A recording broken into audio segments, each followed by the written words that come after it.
Holy shit, yo. Monday Night Raw debuting on Netflix. This first episode was fire, bro. First of all, we had the promo package being played on a big ass screen, and next thing you know, the screen drops, and who's in the middle? Of course, none other than Triple H. Come on, Papa H. We know you cooking, but damn, bro, you really cooking on this first episode. We had The Rock actually debuting back to his return on Monday Night Raw on Netflix.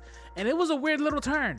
I thought it was going to be heel Rock, but we kind of had babyface Rock. I ain't gonna lie, I get it, it's the first episode of Netflix and you gotta impress the Netflix people, but don't lose your character. But I ain't gonna lie, I was glad that The Rock was actually there. First match, we had Roman versus Solo on a tribal combat match. Winner takes the Ulafala and claims to be the only tribal chief. And at this point, we had Roman Reigns take the victory. Knowing Solo, he did not play it any clean. Solo had some interference, of course, by his version of the bloodline.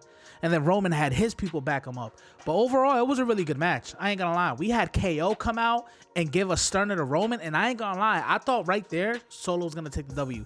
But he did it. Cody came out to attack Kevin Owens, and Kevin Owens ran away. Roman Reigns hit Solo with the spear, and there you go. But next thing you know, we had The Rock come out. The Rock came out and handed the Ulafala to the Roman Reigns. And I honestly thought, I am not gonna lie, I really thought Rock was gonna rock bottom him and then take the Ulafala and just put it around his neck. That would have been fire.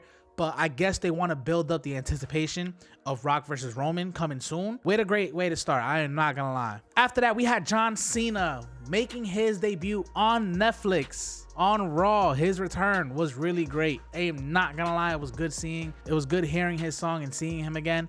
And he basically just came out to talk about how he heard, wishing how he could have this match and who was he gonna verse, and is he gonna be the 17-time world champion. And he says he doesn't know, but he's gonna try because he's gonna compete in the Royal Rumble, and that's gonna be fire. And honestly, I ain't gonna be mad if he wins. We had Logan Paul show his appearance there. I ain't gonna lie, the video package was pretty neat. But Logan Paul is now on Raw, so he's going to be on Netflix more often. After that, we had Rhea versus Liv Morgan for the Women's World Champion, and that match was actually good. I am not going to lie, it was pretty good.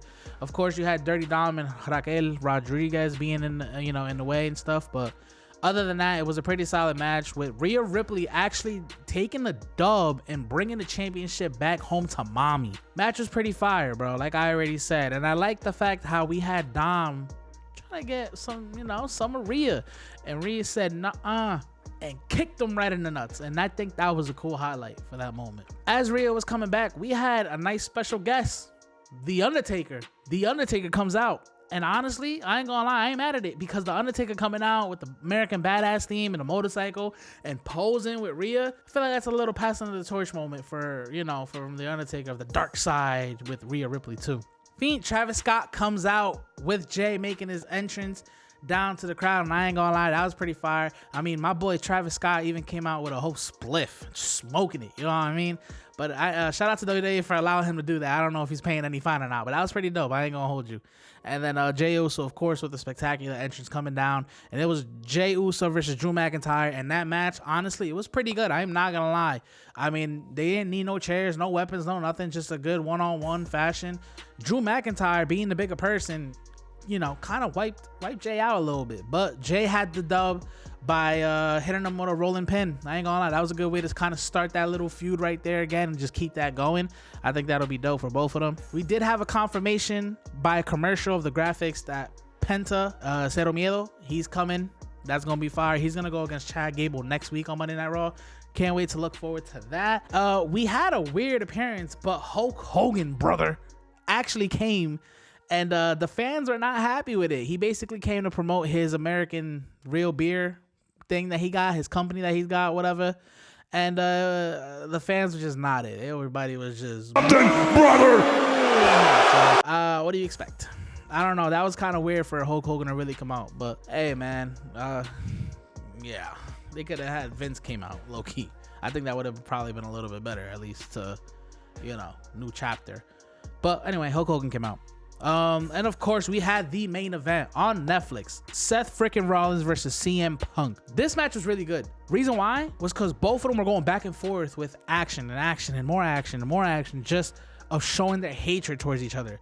Seth Rollins being pissed that CM Punk is back. CM Punk is getting annoyed that Seth Rollins is being pissed that he's back. It's just a back and forth. But I am not gonna lie, this match, I really give it a 9.5 out of 10. I had some blood in it with Seth Rollins, but I ain't gonna lie, I am very surprised that CM Punk took the dub. CM Punk defeated Seth freaking Rollins. 1, 2, 3. 2 go to sleeps and got him. Left him busted open.